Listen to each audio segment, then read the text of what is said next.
This episode of Harvey Brownstone Interviews is brought to you by the Harvey Brownstone Talk Show Blend Coffee, available at hollywoodblends.com.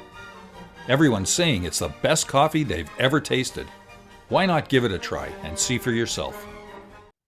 Hello, everyone. I'm Harvey Brownstone, and today's special guest is a legendary actress, singer, dancer, and recording artist who's been dazzling audiences for over 6 decades. On the big screen, she starred in many iconic films, including Pocketful of Miracles, State Fair, Bye Birdie, Viva Las Vegas, Carnal Knowledge, Tommy, The Cincinnati Kid, I Oughta Be in Pictures, 52 Pickup, Grumpy Old Men, Grumpier Old Men, Queen Bees, and many more.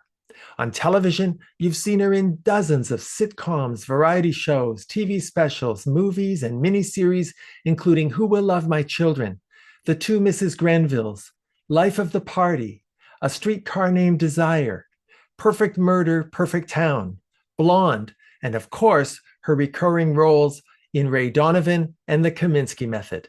She headlined in Las Vegas for decades and has toured all over the world with her exciting live show. She's received 2 Academy Award nominations and 2 Grammy Award nominations, and she's won 5 Golden Globe Awards, an Emmy Award, 2 Photoplay Awards, and 3 Golden Apple Awards. And for her contributions to the film industry, she received a star on the Hollywood Walk of Fame. She's recorded 14 albums, including her latest album released earlier this year entitled Born to Be Wild, featuring guest appearances from Joe Perry, Pete Townsend, Cliff Richard, and our recent guest, Pat Boone, among many others. Our guest's long-standing commitment to the men and women of the American military is well known and admired by all. In the 60s, she toured 3 times with the USO to Vietnam and Southeast Asia, performing for tens of thousands of servicemen. In 2003, the USO honored her with its Spirit of Hope Award, and in 2005, she appeared at the Nellis Air Force Base in Nevada to welcome troops home from Iraq and Afghanistan. And now, she's produced a new Ann-Margret perfume, available online at annmargretperfume.com, with all profits going to the Vietnam Veterans Memorial Fund. Last year, she was awarded an honorary doctorate by the University of Nevada, and she's also been awarded the highest honor from her native Sweden. She's a commander of the Royal Order of the Polar Star. And most recently, she received the Living Legend Award from the Women's Image Network. And if all of that weren't enough, let me add that Empire magazine ranked our guest as number 10 on its list of the 100 sexiest movie stars of all time. I am delighted and profoundly honored to welcome the incomparable Ann-Margret to our show. Ann-Margret, thank you so much for being here. Well, thank you. It's wonderful to be here. I can't believe, I'm exhausted by all the things that you said. Well, you don't look exhausted. And I want to start by asking you about the new perfume. You have a long history of supporting the military, even before you were famous. When you were a freshman in university, you went on a USO tour to entertain the troops in Europe, correct? Yes, when I was a freshman at Northwestern, a USO tour, and I love my guys and the ladies. You did 3 USO tours in Vietnam, sometimes very close to enemy lines, and on one occasion your helicopter was attacked by enemy fire. You must have been terrified. No, I wasn't. I mean, my guys were all there. They wouldn't let me get hurt. No way. You've said many times, Ann-Margret, that one of the most satisfying experiences in your entire career was entertaining and visiting the troops. Tell me how those USO tours affected you personally in your life. Oh my gosh. Well, I remember the first time that I went to Vietnam was 1966, and I was with Johnny Rivers and his bassist and drummer. And we went all over the place. I just remember getting little notes and letters and from all the guys and the ladies. They mean the world to me. What inspired you to come up with the idea for a signature fragrance? Well, that was my friend, my pal, Justin Chambers. He came up with this idea that 20 years ago. He wanted me to have my own perfume. And I thought, well, how sweet of you. And I thought, well, that's the end of it. But he really meant it. And here it is. I was reading the description of the perfume and it sounds amazing. It's got spicy pink pepper, Sicilian bergamot, gardenia, rose, jasmine, amber, coconut, and musk. Were you actively involved in developing the scent? Yes. And I mean, I wear it all the time. I've got it on me. I think it's the perfect gift. It's the perfect way to honor you. And it's such a beautiful thing to raise funds for the Vietnam Memorial Fund. You know, when I look back at your career, Ann-Margret, you've worked with so many legends. You've made dozens of amazing films and TV shows. I've been so blessed. You've reinvented yourself many, many times as an actress, but you were initially referred to as the female Elvis Presley. How did you feel about that label? Well, I mean, I was certainly flattered. I mean, I always was a huge fan of his, and I always admired him and respected him. Yeah, I just have been blessed in so many ways, and here I am being blessed again. Well, I've always been fascinated by the dichotomy and the contrast between your real personality, which is actually quite shy and reserved, versus your on-screen, on-stage persona, which is wildly exuberant, very sensuous. That's why I'm a little crazed. I'm a little bit crazed. Well, have you ever felt in your career that you were unfairly typecast by Hollywood in the roles that you got? I think in those days that was the case. If you sang and danced, you were a musical performer. If you did dramatic things, you were an actress. I did all three. Boy, did you ever. And you know, the thing about Viva Las Vegas that a lot of people don't realize is that you actually recorded 3 duets with Elvis for the movie. The Lady Loves Me, You're the Boss, and Today, Tomorrow, and Forever. But only The Lady Loves Me made it into the movie. Do you know why the other 2 songs were dropped from the film? Oh, I have no idea. I have no idea. All I know is we had a great time doing that film. Absolutely. So much laughter. And I loved pushing him off of the diving board. And it showed. I mean, the chemistry was magnificent. And I think you were really the only female lead, the female co-star in one of his movies that could match that kind of magnetism. That's my opinion anyway. Well, that's very sweet. Is it true that you were offered the female lead in Cat Ballou? You know what? I'm not sure. That was such a long time ago. I'm not sure, so I can't answer you.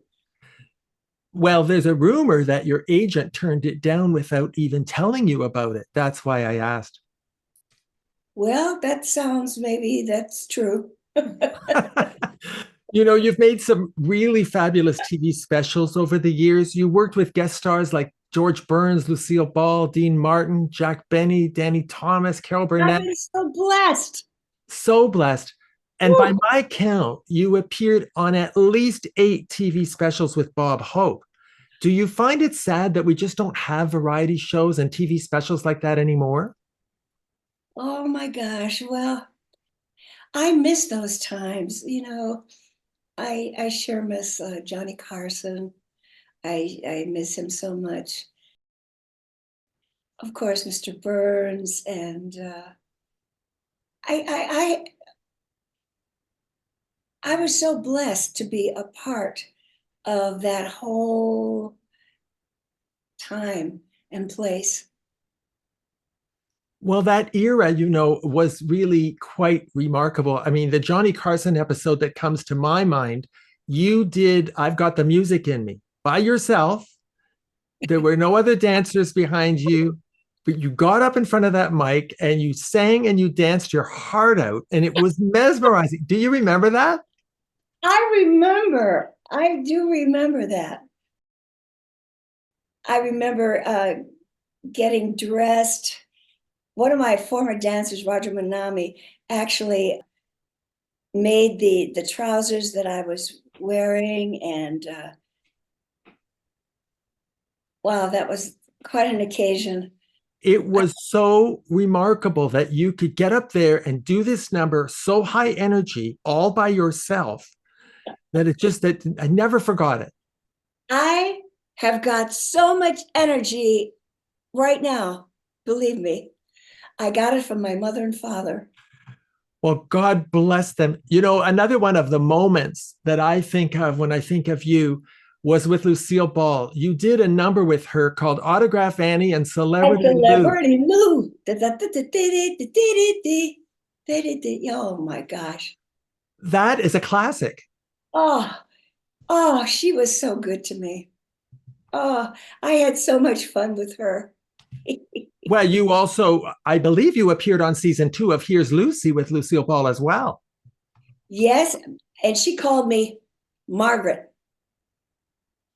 How you doing, Margaret? She didn't call you Annie. No, that was Mr. Burns. Well, she used to say that you and Carol Burnett were her 2 favorite redheads. Oh my gosh. Oh, You know, while we're talking about special moments on television, I want to mention something really exceptional that really touched me from the 1983 Emmy Awards when Barbara Stanwyck paid tribute to you in her acceptance speech when she won an Emmy for The Thornbirds. You were also nominated for Who Will Love My Children. I want to read to you what Barbara Stanwyck said. She said, I just got goosebumps right now, remembering. She said, I would like to pay a personal tribute at this time to a lady who is a wonderful entertainer. I think she gave one of the finest, most beautiful performances I have ever seen. Ann-Margret, you were superb. I want to ask you, Ann-Margret, what was going through your mind when she said that? I didn't know what was going on. Was she talking about a relative of hers? I had no idea what was coming. Well, you just, the camera went to your face. You were so touched, and we were all so proud of you. And, one of the reasons I wanted to interview you is to tell you that another very important TV movie you made was in 1991, really impacted my generation of gay men on a very deeply emotional level. It was called Our Sons. You Yes. and Julie Andrews played the mothers of sons who were lovers, one of whom was dying of AIDS. And I want you to know, Ann-Margret, how much that movie meant to those of us who were estranged from our families in those days. Thank you so much for making that movie. Oh my God. Oh my God. I was thrilled to be able to do it. And I'm so happy to hear that you understood why I was doing it, and it was for everyone, you know. Well, the movie was very realistic. I don't want to get all emotional, but I must tell you that I had a very rough time with my parents after coming out. But after watching that movie on TV, my mother called me.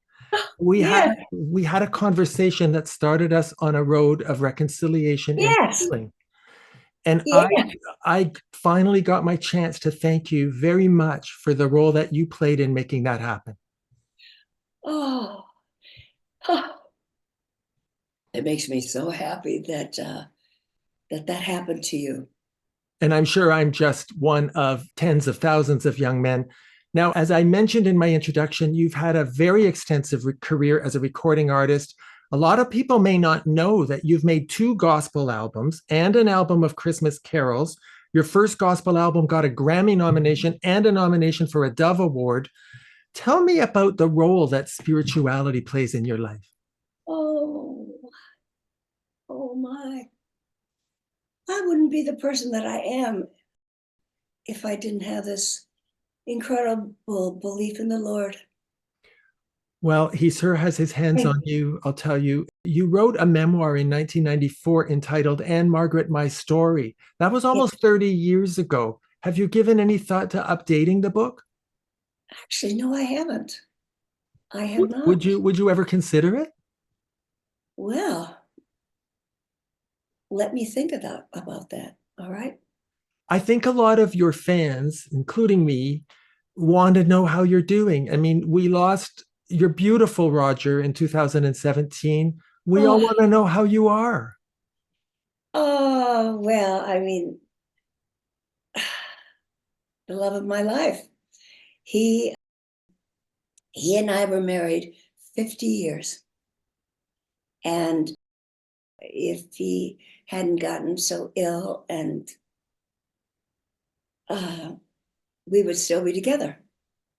Well, of course. How are you? I feel good. I knew that I would now. Yes. Well, that was a perfect segue into your latest album, Born to Be Wild, which is filled with wonderful duets, including Teach Me Tonight with my friend Pat Boone, who was just on our show a few weeks ago. Oh.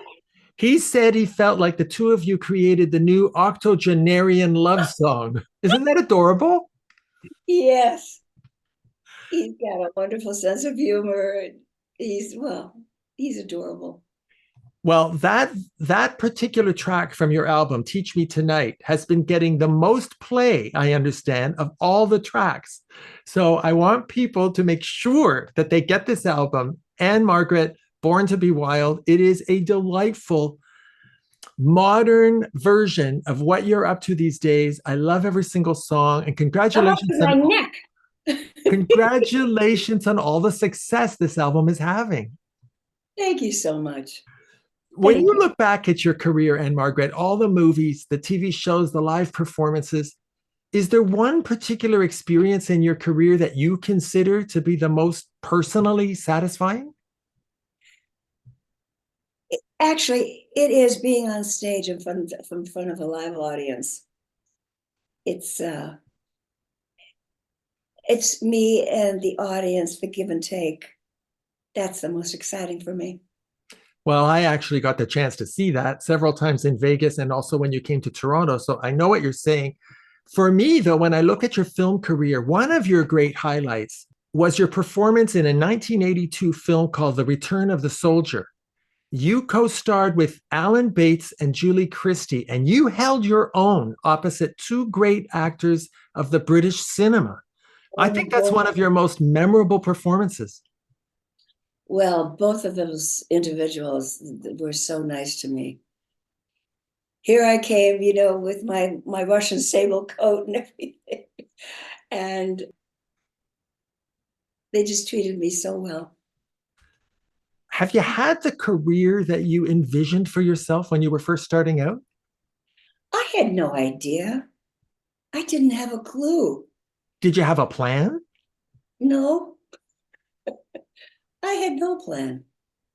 So what did you think would happen when you first started entertaining? All I wanted, because I remember I was born in Sweden, and I remember doing songs with my mother, doing harmony with mother, with Muma, in front of Muma, my mother's mother, and Uncle Kalle, who played the accordion. I just wanted to, I wanted to be on stage. That's all I thought about. Did you think about acting, or did you think more about singing and dancing? I just thought about singing and dancing.